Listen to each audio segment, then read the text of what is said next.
ayahnya Abdullah meninggal pada saat Siti Aminah hamil muda. Betul tak Bu? Kita balik sejarah. Siapa nama ibu Rasul? Aminah. Siapa nama ayahnya? Siapa nama pamannya? Abu Thalib. Siapa nama kakeknya? Abdul Muthalib. Siapa ayahnya Abdul Muthalib? Qusay. Dan ke atas. Ya. Pada saat Siti Aminah mengandung muda, suaminya Abdullah meninggal. Saudara kandung Abdullah ini Abdul Uzzah. Abdul Uzzah itu diberi gelar karena dia menentang perjuangan dakwah Rasul pada pamannya sendiri, Abu Lahab. Kenal Bu Abu Lahab? Kenal tak? Di mana? Di mana kenal? Katanya kenal. Ganing cerita dalam sejarah. Ya, santai boy ya. Nah, menjalankan sejarah. Abdullah itu punya saudara Abdul Uzzah yang dikasih gelar Abu Lahab. Saudara yang lainnya lagi Ibnu Abbas. Ya, ini dengerin. Ketika Abdullah meninggal, Siti Aminah sedang hamil muda. Abdul Uzzah atau Abu Lahab, dia punya seorang budak. Budak itu dalam sejarah Islam ibarat kita pembantu yang sudah diikat dan dia punya hak untuk mengatur. Namanya Suaibah. Abu Lahab ini ngomong sama budak Suaibah, tolong dirawat dan dijaga Siti Aminah yang sedang hamil muda. Saking sayangnya Abu Lahab dengan Siti Aminah karena suaminya Abdullah meninggal. Abdullah itu saudara kandung Abu Lahab. Jaga Siti Aminah ini, rawat baik-baik sampai dia melahirkan. Kata Abu Lahab, kalau nanti Siti Aminah melahirkan seorang anak, kalau anak yang lahir itu wanita, kubur hidup-hidup Suaibah. Kubur hidup-hidup. Dia senang kalau saat itu lahir bayi perempuan. Tapi kalau seandainya Siti Aminah melahirkan seorang bayi laki-laki, Abu Lahab sangat bergembira, Bu. Artinya apa? Dia merasa lahir kembali Abdullah saudaranya yang meninggal. Ya. Saking gembiranya Abu Lahab, Siti Aminah melahirkan seorang bayi laki-laki. Suaibah sebagai seorang pembantu tadi dibebaskan. Nah, pembebasan budak ketika itu di zaman itu, Bu, kalau dibeli dengan nilai rupiah, satu ekor onta itu 50 juta. Nilai budak 2 ekor onta 100 juta. Artinya karena gembiranya Abu Lahab, lahirlah Siti Aminah, dari rahim Siti Aminah seorang bayi yang kita kenal dengan Nabi Muhammad. Dibebaskanlah Suaibah ini dengan ditukar nilai rupiah, kalau kita kalikan 100 juta rupiah. Karena dia gembira lahir laki-laki. Makanya saya punya cerita seperti ini. Kalau kita baik, kalau kita menjadi orang yang sangat baik, pasti banyak kancing, banyak saudara dan banyak teman. Betul tak, Bu? Tapi kalau kita mengajak orang ke jalan kebaikan, mengajak manusia kembali kepada jalan Allah, jalan kebenaran, pasti banyak musuh. Itu, Pak. Dan itu terbukti oleh Rasulullah. Rasul pada usia anak-anak sampai usia 40 sebelum menerima wahyu mendapat gelar Al-Amin. Anak yang berakhlak mulia, anak yang terpuji, anak yang cerdas, anak yang amanah. Karena dia orang sebelum diangkat menjadi Rasul. Tapi begitu mendapat wahyu pertama usia 40, diperintahkan Allah untuk menyampaikan ajaran kebenaran, mengajak manusia ke jalan Allah, baru banyak dapat musuh. Termasuk pamannya sendiri yang dulu bergembira, Abu Lahab. Tak senang dia. Makanya turunlah ayat tabbat yada abi lahabim, dibinasakan oleh Allah. Dulunya senang lahir seorang laki-laki anak Siti Aminah ini, ya. Tapi begitu Muhammad mendapatkan wahyu diangkat menjadi seorang rasul, mengajak kepada kebenaran, Abu Lahab tidak suka. Justru dia yang menentang. Ya. Artinya apa? Dalam konteks ayat tabbat yada abi lahabi watab, kesimpulannya artinya Abu Lahab itu dibinasakan oleh Allah, masuk ke dalam neraka. Karena dia menentang keponakannya sendiri, Rasulullah, dalam menyampaikan syiar ajaran agama. Tetapi Allah punya toleransi karena Rahman dan Rahim. Pamannya yang satunya Ibnu Abbas bermimpi bertemu dengan Abu Lahab ini. Singkat cerita, Abu Lahab berkata kepada Ibnu Abbas bahwa dia ditempatkan oleh Allah berada di dalam neraka. Tapi saya dikasih keringanan, kata Abu Lahab. Setiap hari Senin Allah bebaskan aku dari siksaan api neraka. Setiap hari Senin. Kenapa? Karena dia bergembira menyambut hari Senin kelahiran Rasulullah, sehingga dia membebaskan budak itu. Nah, bayangkan Bu, setingkat Abu Lahab yang sudah di neraka, karena dia bergembira menyambut lahirnya seorang bayi yang agung Muhammad, Allah bebaskan dia dari api neraka setiap hari Senin. Paham ya? Nah, jadi kalau di akhir zaman ada ustadz, ada kiai, ada jamaah yang mengharamkan, yang membid'ahkan maulid Nabi, kelahiran Nabi, nah itu pengikut Abu Lahab. Pengikut Abu Lahab. Ya. Makanya harus belajar sejarah. Kalau tidak senang dengan maulid Nabi, artinya tidak senang dengan kelahiran Rasulullah, tidak bergembira dengan lahirnya manusia yang sangat mulia, nah, itu pengikut Abu Lahab. Mau dah? Aku kasih kunci jawabannya. Ingat baik-baik. Seorang wanita itu masuk surganya gampang, cuma 4 cirinya kata Nabi. Nah ini catat Bu. Ibu udah masuk surga dah? Masuk. Nah, catat ya. Rasulullah ngomong ini. Ada 4 yang harus dimiliki oleh seorang wanita kalau ingin masuk surga dari pintu mana saja surga yang dia mau. Mau Bu? Mau. Catat. Yang pertama siapa kata Nabi? Iza sholatil mar'atu khamsaha.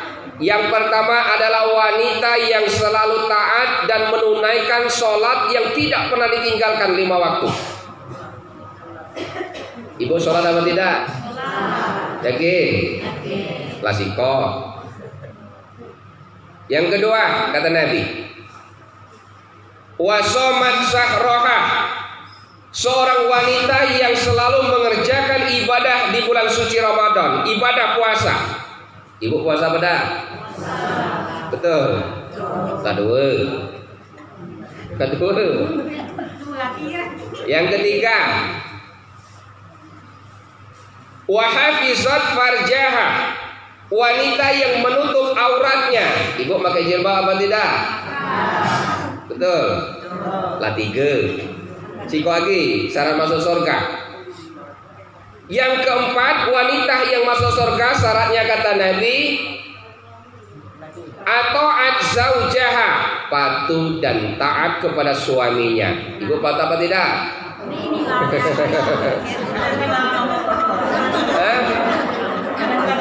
Kadang-kadang.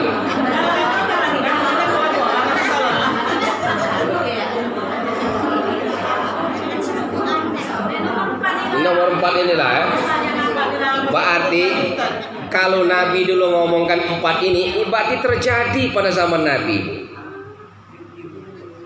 Ya, ini 4 inilah yang sulit ya. Apalagi yang jarang dijodohin.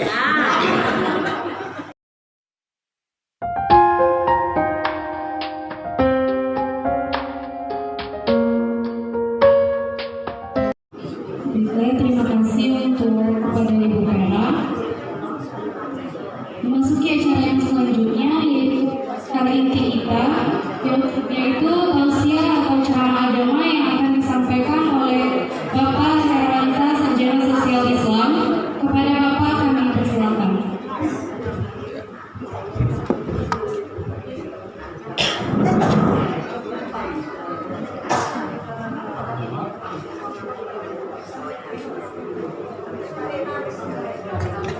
nih Bu, istirahat lah udah. Ya main HP itu udah. Ya. Assalamualaikum warahmatullahi wabarakatuh. Waalaikumsalam warahmatullahi wabarakatuh. Lupa. Aku nak balas dulu panggilan itu kedua. Daun salam, daun keladi.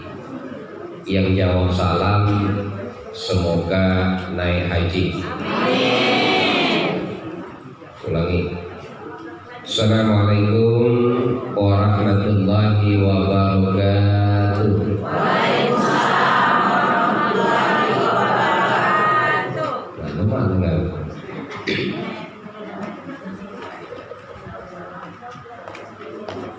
Nggak lah ngapal deh.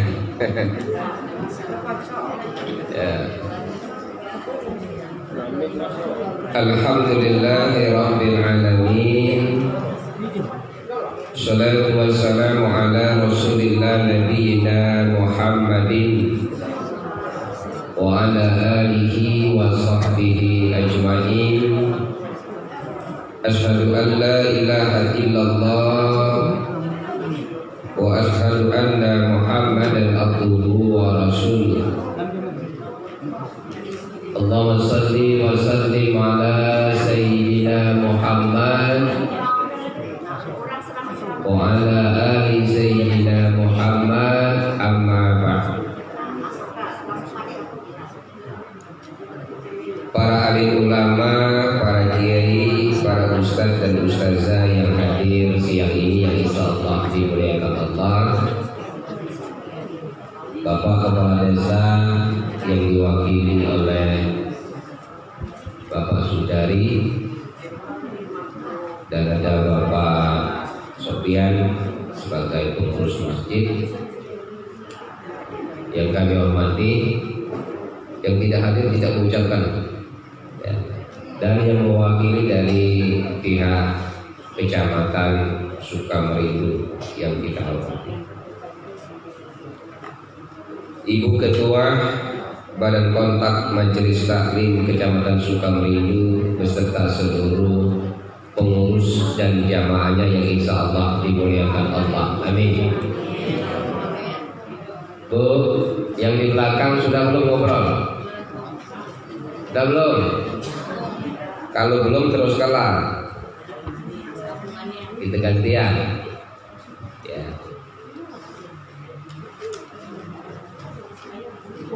Alhamdulillah, syukur siang ini kita mudah-mudahan termasuk seorang hamba yang abdan syakur, hamba yang selalu bersyukur atas semua karunia nikmat yang Allah berikan. Kenapa? Banyak nikmat yang Allah beri, nikmat iman, Islam, kesehatan, dan kesempatan. Itu nikmat. Ya. Salawat beriring salam, mari selalu senantiasa kita bersalawat kepada junjungan kita Nabi besar Nabi Muhammad Rasulullah Sallallahu Alaihi Wasallam.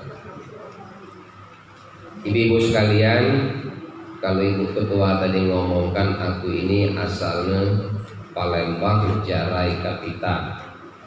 Benar, tinggal di Palembang, Bapang Jeme Jarai, Endong Jeme Kapitan. Aku lahir 27 Juli 1979 hari Minggu jam 7 di pinggir sungai Cigenang. Ya, masih ada pada mandi masyarakat. Makanya maaf, ya. Setiap kali aku hadir di kota dan kabupaten dakwah di Sumsel ini selalu menjelaskan saya asal Kapitan, tidak pernah Jarai. KTP aku Bu, Kapitan Lahat. Karena beda penduduk Palembang jadi dirubah. Tempat tanggal lahir Kapitan Lahat 27 Juli 1979. Seingat aku Kapitan ini dari lahir sampai umur 5 tahun.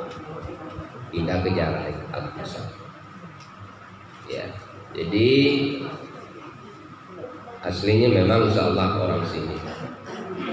Niat insya Allah mudah-mudahan, mohon doanya akhir tahun ini mudah-mudahan kita launching. Nanti insya Allah saya undang untuk peletakan fondasi awal Masjid Akbar Al-Mukhlis Pamacorong sebagai pusat sentral Masjid Pewak untuk basis majelis taklim yang ada di wilayah kita Kota Pagaralam dan wilayah kita sini. Ya, itu doakan.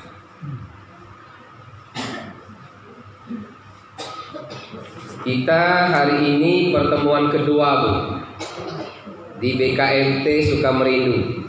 Ya. Pertemuan pertama di Tanjung Agung 15 Juni. Ya, Bu ya. Hari ini pertemuan kedua.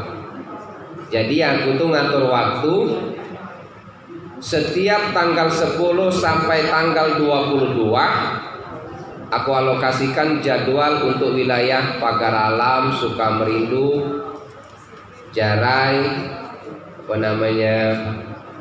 Pajar Bulan dan wilayah sini.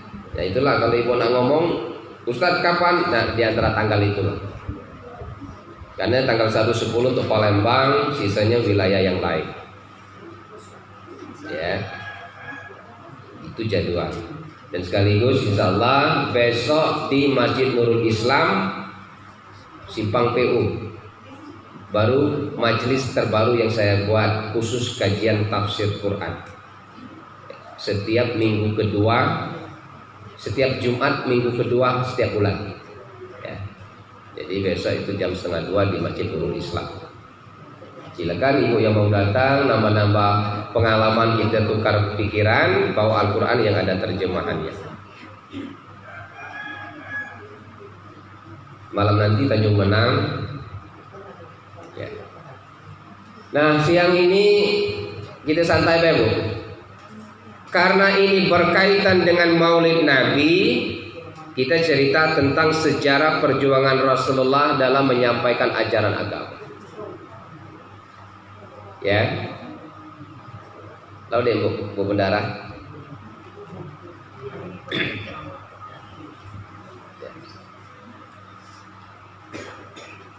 Kalau kita berbicara sudah berapa usia tua dunia kita ini?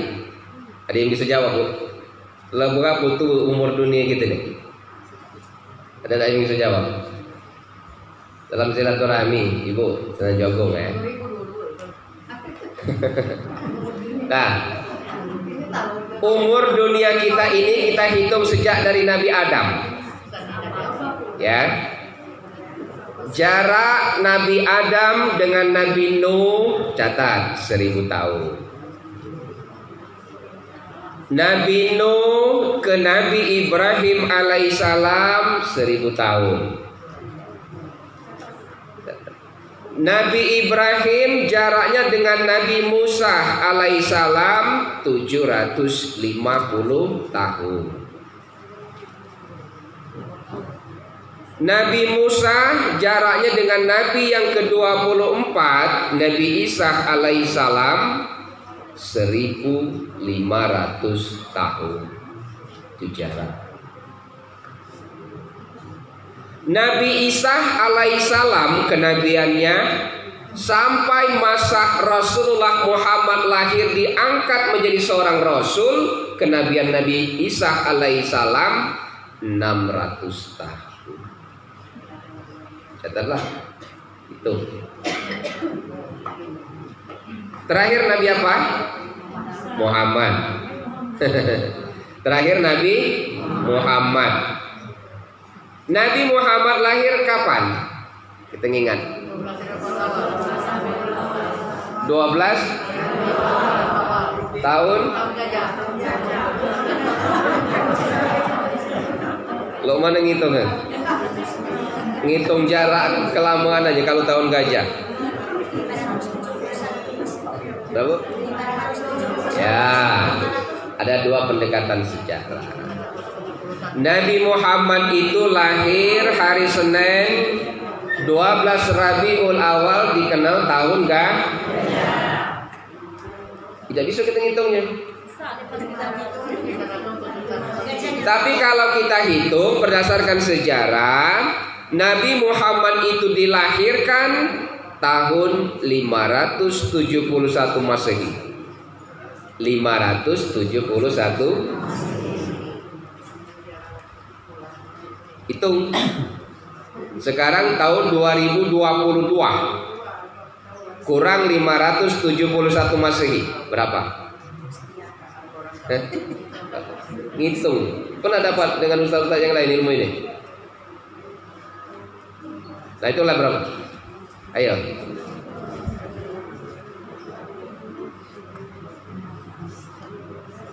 Pelan Pak, yang penting ilmunya masuk, Bu ya. Karena tidak diuraikan Maulid Nabi-nya sangat luas. Berapa? 1451. Nah, sekarang kita tambah. Sejak dari Nabi Adam ke Nabi Nuh 1000 tahun. Nabi Nuh ke Nabi Ibrahim 1000 tahun. Nabi Ibrahim ke Nabi Musa alaihissalam 750 tahun. Nah, Nabi Musa ke Nabi Isa 1500 tahun. 1500. Nabi Muhammad, Nabi Isa sampai Nabi Muhammad lahir 600 tahun. Nah, tambahkan. Nabi Muhammad tahun 2022 kurang 571 Masehi, hasilnya tambahkan sejak dari Nabi Adam sampai Nabi Isa. 6.000 hitung lagi. Ya, Nabi Muhammadnya 1451. Nah, tambahkan sejak dari Nabi Adam sampai Nabi Muhammad, itulah usia dunia kita saat ini. Dapat? Gila, mpok belajar tuh, mpok pelan-pelan. Ya. Dapat? Kurang lebih 6.301 tahun yang lalu. Nah, itulah dunia kita main itu. Itu sejak dari Nabi Adam. Tapi setelah proses penciptaan langit dan bumi sampai Adam diciptakan, kita tidak bisa menghitungnya, Bu. Yang kita hitung sejak dari Nabi Adam. Ya. Nah, sekarang aku nak bertanya. Adakah di wilayah kita Lahat, Sukamerindu, Pajar Bulan, Jarai, masjid-masjid yang tidak mau memperingati Maulid Nabi? Ada tak? Ngapu tuh?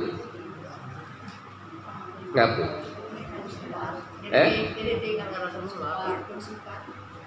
Ada tidak masjid yang tidak mau melakukan Isra Mi'raj, Maulid Nabi, Muharram, Nuzul Quran? Ada tak? Ada tidak?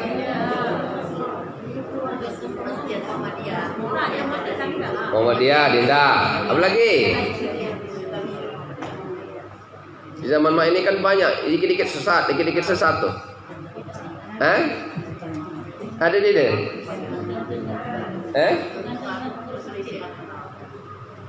Bukan tergantung dengan masjid. Ini di zaman akhir-akhir ini banyak kelompok dan aliran yang membawa ajaran itu seolah-olah dengan bahasa kalau tidak dicontohkan oleh Nabi sesat. Pernah dengarnya? Bid'ah, kullu dolalatin. Setiap yang sesat itu dolalah. Setiap yang sesat neraka. Banyak main itu. Ada di dalam. Di wilayah Jarai banyak. Sampai main ini BKMT Jarai itu aku udah tahu. Dia jelas. Dia berjalan. Ya. Ustaz, Maulid Nabi itu tidak ada dicontohkan oleh Rasulullah, bid'ah. Isra wal Mi'raj itu tidak dicontohkan oleh Rasul, bid'ah. Betul nggak ini? Kadang-kadang aku dengar ustaz-ustaz yang dikit-dikit bid'ah tuh gerem dengar. Nah sekarang aku ajak ibu berpikir seperti ini. Ya.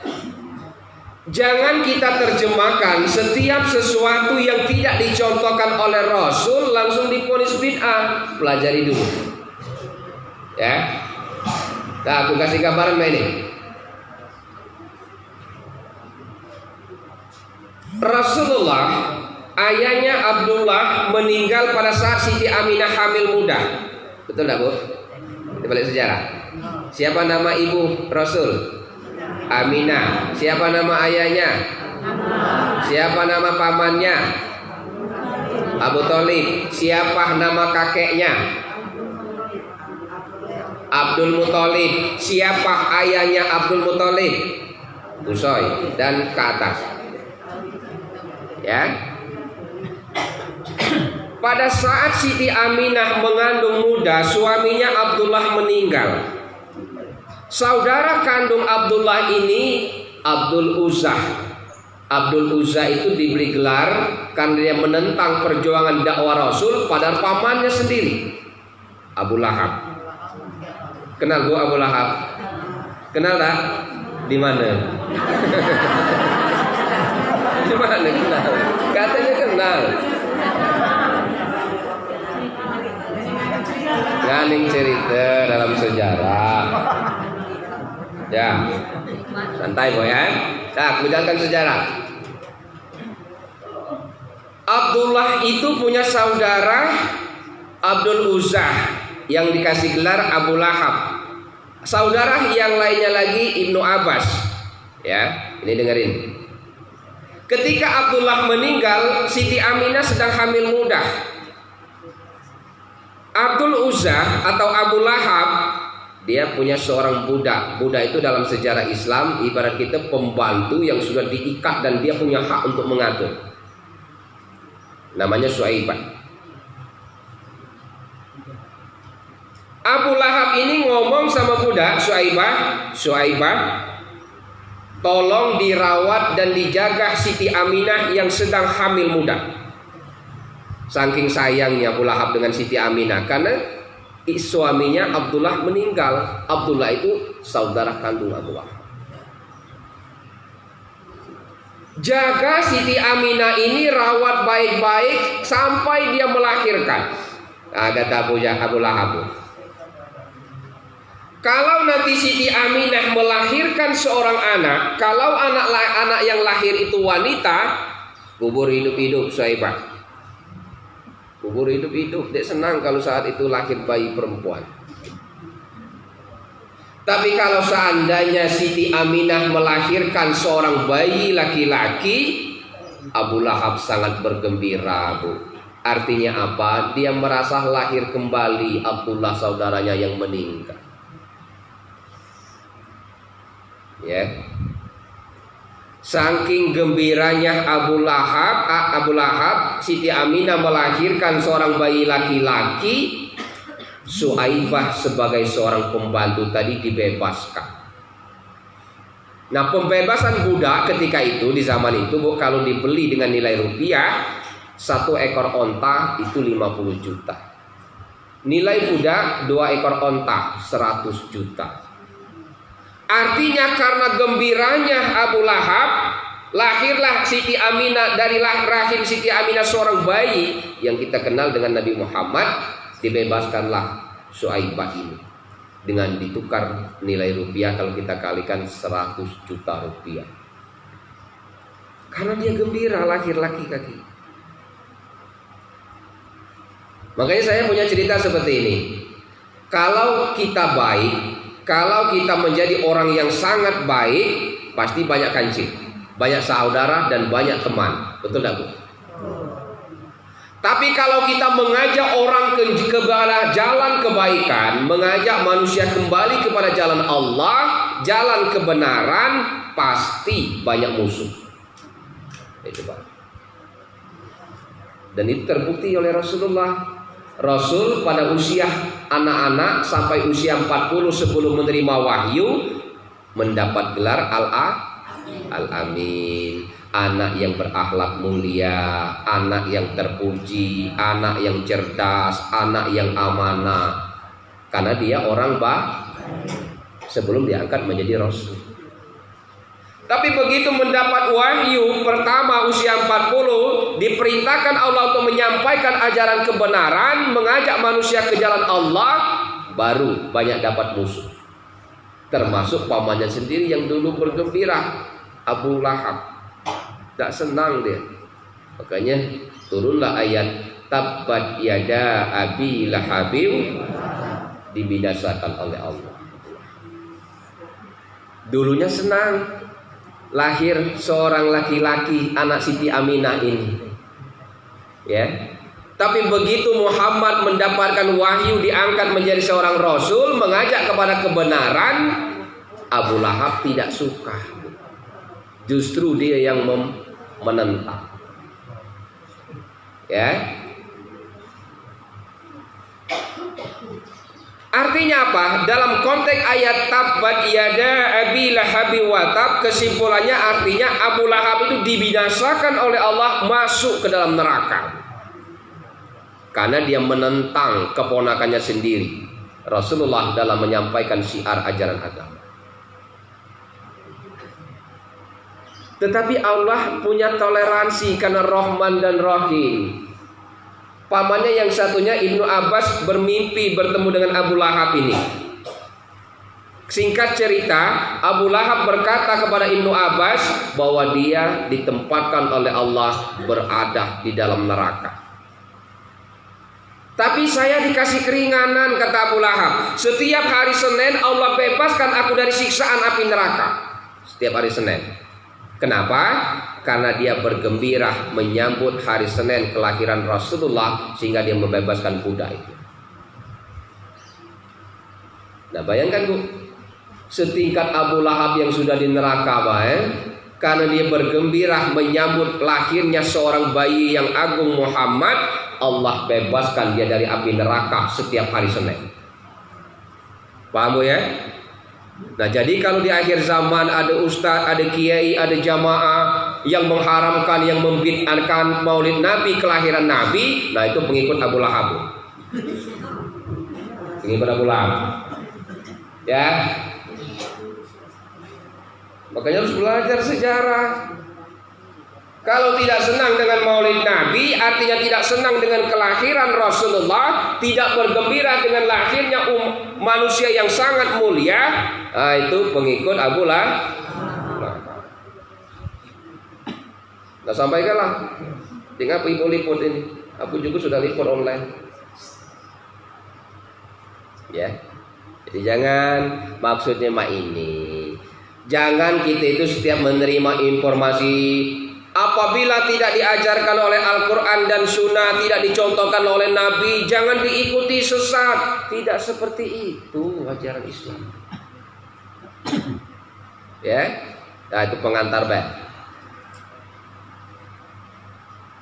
Yang kedua,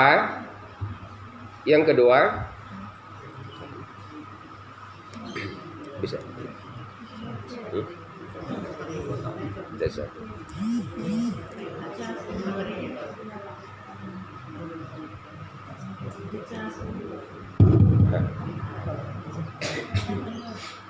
Paham yang tadi, Bu? Tengah 3 kali kita buka sesi tanya jawab 10 menit. Insyaallah. Nah, setelah Rasulullah usia 40 tahun, datang wahyu bahwa Rasulullah diperintahkan untuk menyampaikan ajaran agama. Turun Quran surah 96, surat Al-Alaq ayat 1 sampai 5 itu. Iqra bismi rabbikal ladzi khalaq dan sebagainya. Ya. Nah, Rasulullah begitu dia menerima wahyu, Rasul diperintahkan untuk menyampaikan ajaran agama ini, yang dikenal dengan masa dakwah Siriyah. Dakwah Siriyah itu dakwah secara sembunyi-sembunyi selama 3 tahun. Dari rumah ke rumah, dari sahabat ke sahabat, dari tetangga dekat ke tetangga dekat, dia dakwanya sembunyi-sembunyi. Coba ibu bayangkan, pada saat Rasulullah 3 tahun berdakwah secara sembunyi-sembunyi, 3 tahun dakwah cuma dapat pengikut 11 orang. Coba bayangkan. Artinya berat ngajak orang ke surga tuh. Betul tak Bu? Nah aku nak bertanya, ibu jawab jujur ya. Mudah masuk surga atau mudah masuk neraka? Hah? Mudah masuk neraka. Mudah masuk surga. Contohnya apa Bu?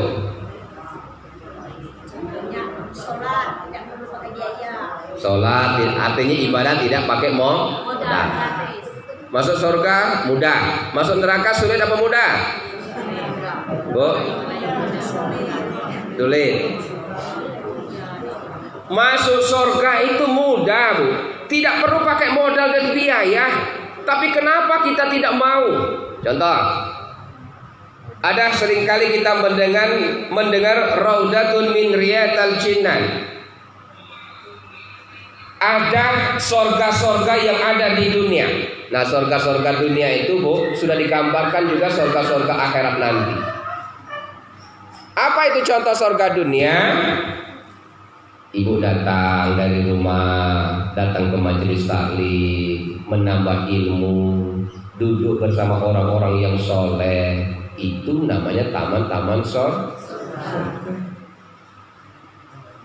Taman neraka apa? Ngumpul di kaki lima, ngerumpi, ngomongi wong. Itu taman-taman neraka.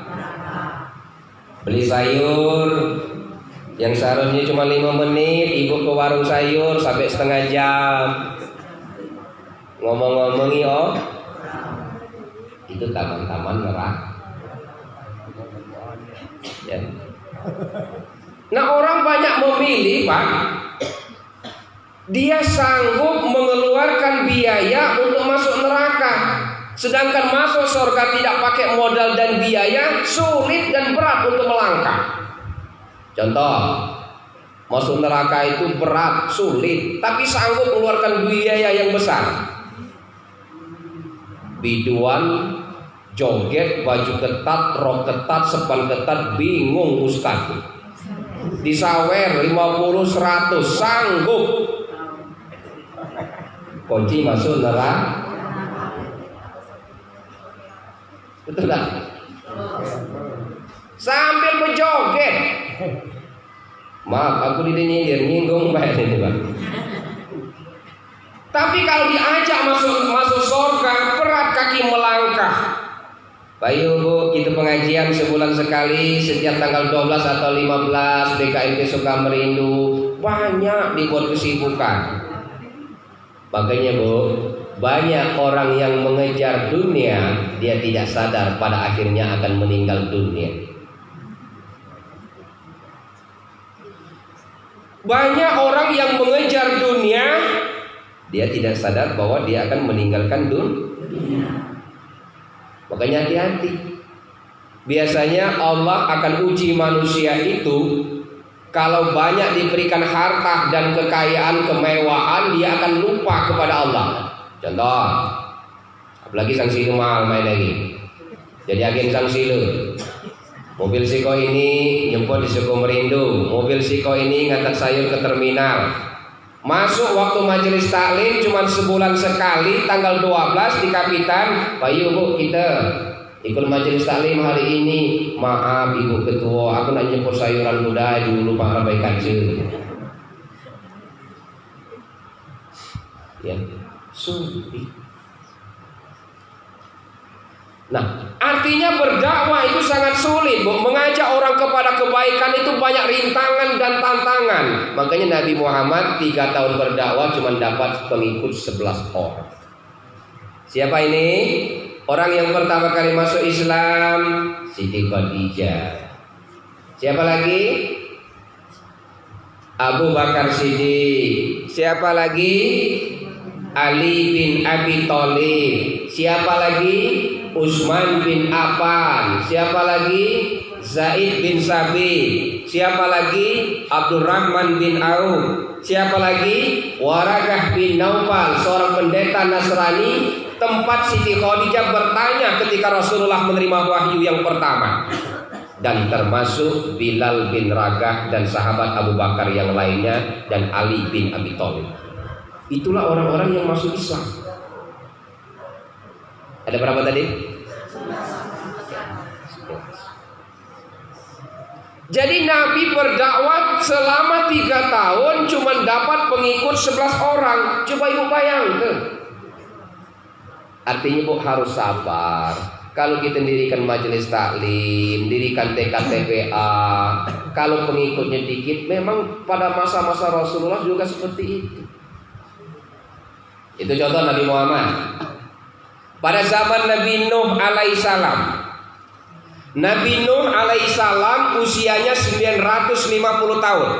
Nah, umur Nabi Nuh itu 950 tahun. 800 tahun Nabi Nuh menyampaikan ajaran Allah, menjadi seorang rasul. Selama 80 tahun dakwah cuman dapat pengikut 80 orang. Nah, bayangkan lagi. Nah, bayang berat. Ya. Nabi Nuh 800 tahun berdakwah cuman dapat pengikut 80. 10 tahun siko. Ibu buka TKTPA, buka PAUD, buka sekolah, selama 3 tahun dakwah cuma dapat 11 murid, nutup dakwah. Nutup. Nah, artinya disinilah dituntut kesabaran kita ngajak orang kepada jalan Allah itu. Bayangkan. Nabi Yunus alaihissalam. Nabi Yunus alaihissalam juga sama kasusnya seperti Nabi Nuh. Dia berdakwah kepada Allah, Nabi Yunus. Kalau di zaman Nabi Muhammad, kalau Nabi Muhammad dakwah, umat melempari dengan tai onta, dilempar dengan kerikil-kerikil tajam. Itu zaman Nabi Muhammad. Tapi kalau di zaman Nabi Yunus, kalau Nabi Yunus itu berdakwah, Pak, umatnya itu nutup kuping. Nah, bayangkanlah, kupingnya ditutup kalau Nabi Yunus dakwah. Nah, kalau ibu ada orang yang berdakwah nutup kuping, nah itu umat Nabi Yunus. Umat Nabi Yunus. Jadi Nabi Yunus itu kalau dia dakwah, umat dia itu nutup kuping. Karena Nabi Yunus itu walaupun nabi tapi dia manusia, dia berdoa kepada Allah, "Ya Rob, aku ini tidak sanggup lagi berdakwah membimbing umatku ini," kata Nabi Yunus. "Timpakan musibah kepada umatku ini ya Allah." Dikabulkan doa Nabi Yunus ini oleh Allah. Tapi Yunus tidak sabar. Manusia walaupun Rasul kurang sabar. Dia ragu dengan janji Allah. Padahal Allah akan timpakan musibah. Di satu sisi Allah timpakan musibah, di sisi lain pun Allah menguji Nabi Yunus. Sampai kemana sabarnya Nabi Yunus. Allah kabulkan doa Nabi Yunus akan menimpakan musibah kepada umat Nabi Yunus. Tapi Nabi Yunus ibarat bahasa kita tidak sabar. Kalau pajak pagi timpakanlah musibah. Disanggup tunggu sehari tidak, 2 hari tidak, sebulan belum. Meragukan janji Allah Nabi Yunus alaihissalam. Akhirnya umat Nabi Yunus ini tinggalkannya oleh Nabi Yunus. Tinggalkan. Ketika ditinggalkan oleh Nabi Yunus alaihissalam, pergilah Nabi Yunus naik kapal laut, bahasa kita bu. Naik kapal laut. Setelah naik kapal laut, ternyata muatan kapal laut ini tadi lebih muatan, keberatan. Nah ini, keberat. Bu, ngantuk dah. Nah, kalau ngantuk, ya nyender agak ditarik dikit kok, bergerak udah. Supaya dia ngantuk. Ya. Aku lagi ini 3 kali, pagi tadi di Bandar, ini siang ini di sini, malam pun Tanjung Menang. Nah, Nabi Yunus karena dia meninggalkan umatnya, ragu dengan janji Allah akan menimpakan musibah, naiklah kapal. Ternyata begitu naik kapal, kapalnya tadi lebih muatan. Kalau dipertahankan tenggelam. Akhirnya musyawarahlah para penumpang naik kapal, musyawarah supaya muatan kapal ini harus dikurangi. Nah kalau dikurangi harusnya dibuang di laut. Siapa penumpang kapal itu? Manusia, termasuk Nabi Yunus alaihissalam. Hasil kesepakatan seluruhnya, siapa yang keluar nama undian pertama harus dilempar ke laut. Nah, itu. Ternyata apa yang terjadi? Begitu diundi pertama, nama Nabi Yunus keluar. Nama Nabi Yunus. Dilemparlah Nabi Yunus ke lautan. Begitu dilempar ke lautan, Allah perintahkan ikan nun, kau temui Nabi Yunus yang dilempar ke laut, telan hidup-hidup, jangan dikunyah, jangan dimakan. Bayangkanlah, ditelan oleh ikan nun. Kenapa? Allah uji Nabi Yunus karena dia meragukan janji Allah, meninggalkan umat. Ikan nun telan Nabi Yunus hidup-hidup, jangan dikunyah, jangan ditelan, jangan dimakan, telanlah hidup-hidup Nabi Yunus. Dalam sejarah, Nabi Yunus alaihissalam di dalam perut ikan selama 40 hari. Berada di 3 alam yang sangat gelap. Gelapnya dasar lautan, gelapnya di waktu malam, dan gelapnya di perut ikan. Coba ibu bayangkan 40 malam, 40 hari, 40 malam dalam perut ikan. Allah uji Nabi Yunus. Belum sadar Nabi Yunus selama 40 hari, 40 malam. Begitu mendekati 40 hari, 40 malam, Nabi Yunus baru sadar, ya Allah, aku ini salah.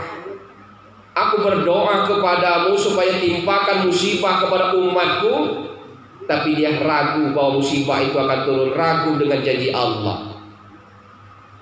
Makanya Nabi Yunus beristighfar kepada Allah, la ilaha illa anta subhanaka inni kuntu itu. La ilaha illa anta subhanaka inni kuntu minas zalimin. La ilaha illa anta, tidak ada Tuhan kecuali Engkau ya Allah. Subhanaka, dan Engkau adalah Maha Suci ya Allah. Ampuni aku ini dari kezaliman yang kulakukan. Itu kata Nabi Yunus. Ketika Nabi Yunus berdoa kepada Allah, dia sadar, la ilaha illa anta subhanaka inni, aku ya Allah, inni kuntu minaz zalimin, termasuk hambamu dari orang-orang yang zalim. Itu istighfar Nabi Yunus alaihissalam. Ternyata Allah kabulkan. Dulu umat Nabi Yunus yang ditinggalkannya Allah kasih hidayah menjadi orang-orang yang beriman. Nabi Yunus karena dia beristighfar kepada Allah, la ilaha illa anta subhanaka inni kuntu minaz zalimin. Apa? Allah perintahkan ikan nun supaya minggir ke daratan, mual, muntah. Dilemparkanlah Nabi Yunus keluar lagi dari perut ikan. Makanya ayat ini jadi amalan ibu-ibu yang hamil mau melahirkan biasanya. Ya, siapa tahu ada salah, kalau nak melahirkan amalkan ayat ini, la ilaha illa anta subhanaka inni kuntu minaz zalimin. Surat apa Ustaz? Cari kasih. Nak diomong galala jo di UPR kan. Nah artinya apa? Kembali ke sini, sejarah perjuangan mengajak orang ke jalan Allah itu berat, Bu. 13 tahun Nabi berjuang di jalan Allah, ternyata cuma dapat pengikut 11 orang. Siapa orang yang pertama kali masuk Islam? Siti Khadijah. Saya jelaskan sedikit riwayat tentang Siti Khadijah. Siti Khadijah sebelum menikah dengan Nabi Muhammad, orang miskin apa orang kaya? Kaya apa miskin? Kaya.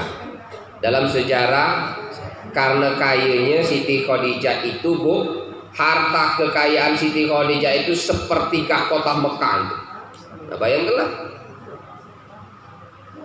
Tapi begitu Siti Khadijah menikah dengan Rasulullah Muhammad SAW sebagai suaminya, seluruh harta Siti Khadijah habis digunakan untuk perjuangan berdakwah di jalan Allah.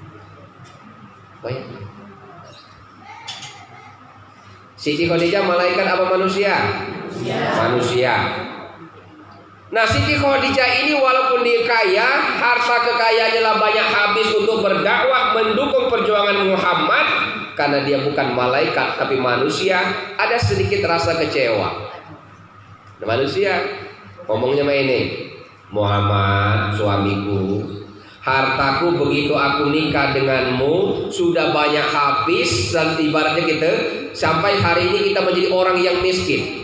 Tapi sepanjang 3 tahun berdakwah bukan malah diterima, cuman dapat pengikut 11 orang, bahkan dilempari oleh kotoran hewan. Itu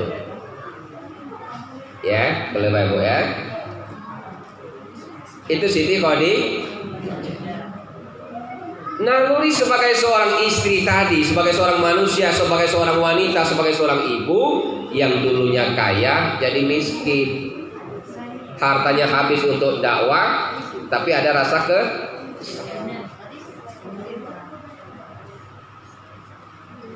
Sampai mana, Bu? Sampai mana cerita tadi? Siti Khadijah. Ketika Siti Khadijah dia berkata kepada Muhammad, "Ya Rasulullah suamiku, harta kita lah banyak habis berdakwah, tapi pengikut dikit, bahkan dilempari kita dengan kotoran hewan." Kesal Khadijah tadi. Muhammad tahu sebagai seorang suami, kecewa kan itu. Akhirnya Siti Khadijah ini diajaklah berjalan oleh suaminya di dekat sebuah bukit. Diajak Siti Khadijah di perbukitan. Sampai di bukit, Rasulullah Muhammad berdoa kepada Allah, "Ya Allah, jadikan bukit ini semuanya jadi emas." Jadi apa, Bu? Emas. Jadi apa, Bu? Emas. Nabi Muhammad berdoa kepada Allah, "Ya Allah, jadikan bukit ini jadi emas." Dikabulkan oleh Allah, karena doa seorang nabi dikabulkan Allah. Dikabulkan oleh siapa, Bu? Begitu bukit ini tadi jadi emas, dilihatlah oleh Khadijah. "Ya Rasulullah, doamu dikabulkan Allah, bukit ini jadi emas. Semua batu yang ada di bukit ini jadi emas, ya Rasul." Untuk siapa emas itu, ya Rasulullah? Apa jawab Nabi? "Khadijah istriku, aku berdoa kepada Allah, memohon kepada Allah agar bukit ini semuanya jadi emas. Akan kugantikan semua hartamu yang habis karena berdakwah mendukung perjuangan dakwah Rasul. Ambillah bukit yang semuanya ini jadi emas, pengganti hartamu yang habis." Tapi mulai hari ini, kata Muhammad, kau kuceraikan jadi istriku.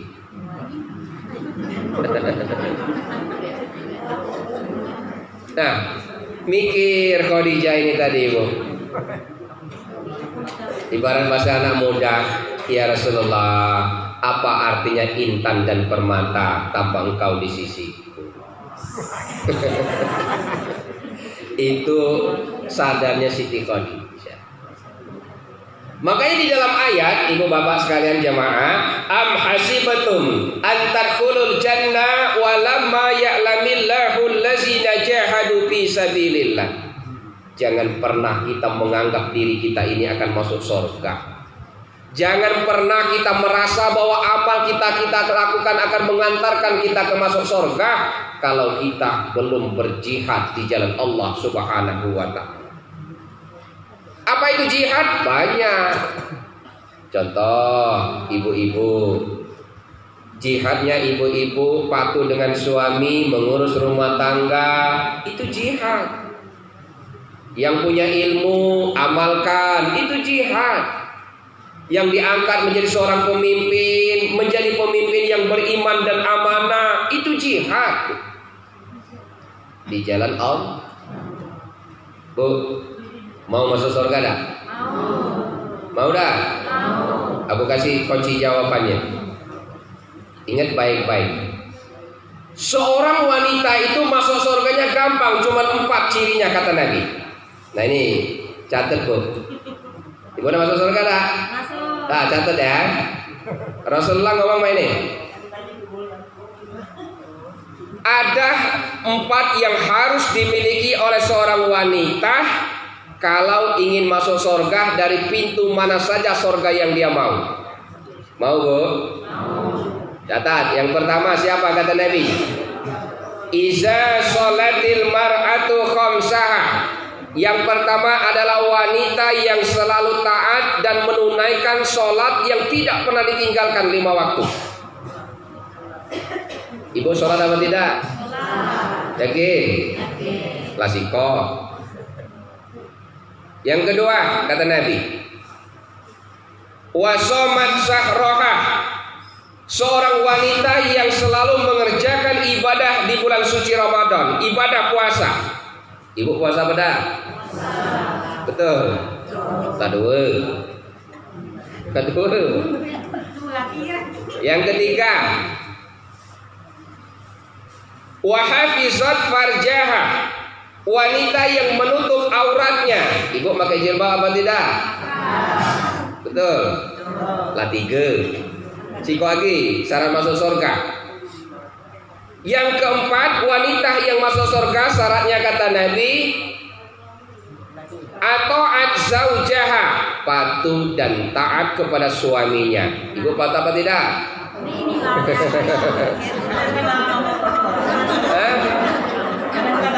Kadang-kadang.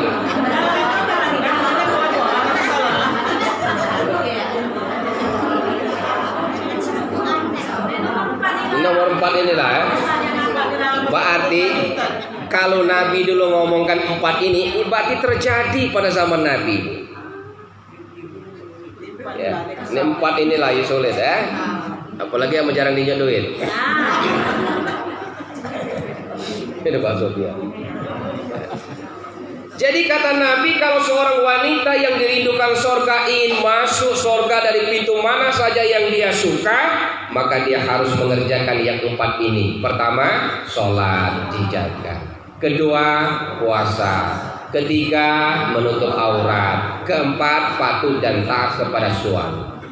Kalau 4 ini dikerjakan kata Nabi, padkhulil jannata min ayyi bab. Masuklah kamu dari pintu surga mana saja yang kamu suka. Bayangkanlah Bu, mudah cuma 4. Mudah dah Bu? Mudah ngomongkannya kan Mas. Dah 5 menit lagi. Kita tadi sampai kepada Siti Khadijah. Siti Khadijah dalam sejarah Islam dikenal dengan Ummul Mukminin, ibu yang pertama kali masuk surga dan ibu yang pertama kali seorang wanita yang masuk Islam. Itu Khadijah. Maka dia dalam sejarah Islam itu ada 4 orang wanita yang dikenal dengan Ummul Mukminin. Allah masukkan pintu surga pertama kali masuk surga. Pertama Khadijah, kedua Fatimah Az-Zahra, ketiga Maryam binti Imran, keempat istri dari Raja Fir'aun Aisyah. 4 wanita itu Ummul Mukminin. Apa keistimewaan Khadijah? Pertama tadi karena dia masuk surga, dia sanggup menghabiskan hartanya menjadi orang yang miskin untuk berjuang di jalan Allah. Sampai pada masa akhir ketika detik-detik Siti Khadijah akan meninggal wafat, Khadijah berbisik dan memanggil putrinya Fatimah Az-Zahra, wahai putriku Fatimah, tolong sampaikan kepada ayahmu Muhammad, andaikan aku meninggal, jasadku tolong pinjam sorban Rasulullah untuk menusuk jasadku. Nah, bayangkan Bu, ibarat kita nak beli kain putih, kain kapan lagi dia tu beli lagi dia berduit. Sampai dia berkata kepada putrinya, minta sampaikan kepada Muhammad, kalau aku meninggal jasadku tutupi dengan sorban Rasulullah, dibiagi barang di rumah. Ternyata apa yang terjadi? Ketika Khadijah meninggal, Allah perintahkan malaikat Jibril turun ke dunia membawa kain putih. Dalam sejarah, malaikat Jibril turun ke dunia diperintahkan oleh Allah membawa 3 kain putih. 1 kain putih untuk mengkafani Siti Khadijah, dan 2 dan 3 kain putih untuk mengkafani Hasan dan Husain, cucu Rasulullah dari Fatimah Zahra dan Ali bin Abi Thalib, karena Hasan dan Husain kepalanya dipenggal dalam pertempuran di padang Karbala. Ya. Dobrak ya.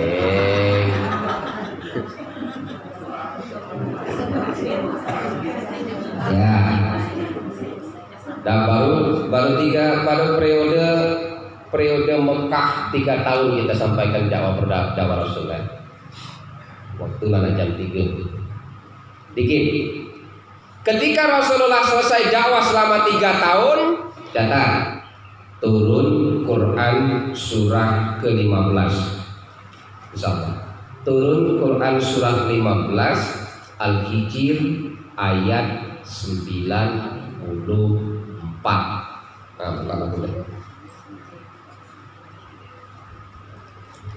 Dapat?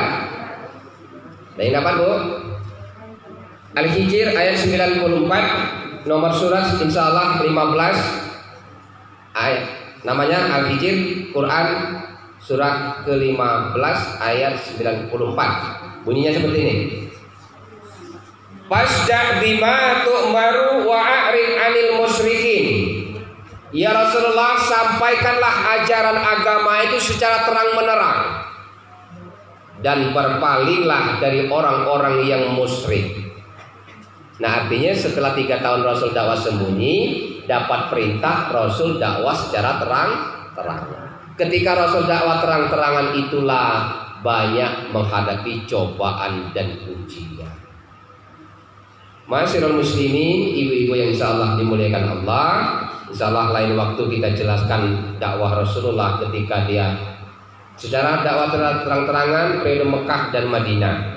Karena kita mengingat waktu asar jam 3 kurang. Sampai sini ada yang bertanya?